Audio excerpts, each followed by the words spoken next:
Naramdaman mo na ba ang kakaibang pakiramdam na tila may nakatingin sa iyo?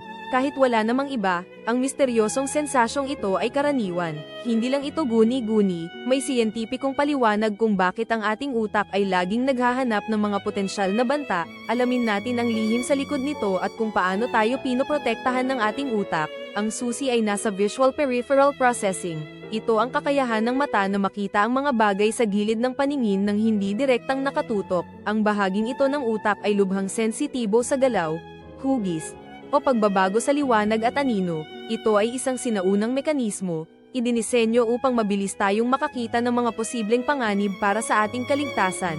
Kapag nakita ng peripheral vision ang kakaiba, agad itong ipinapadala sa amygdala. Ang rehiyon na ito ay kritikal sa pagpoproseso ng takot. Ang amygdala ang mabilis na nag-trigger ng fight or flight response, na naghahanda sa ating katawan na tumugon sa banta bago pa natin lubos na maintindihan. Kaya, ang pakiramdam na may nakatingin ay isang epektibong sistema ng babala ng ating utak.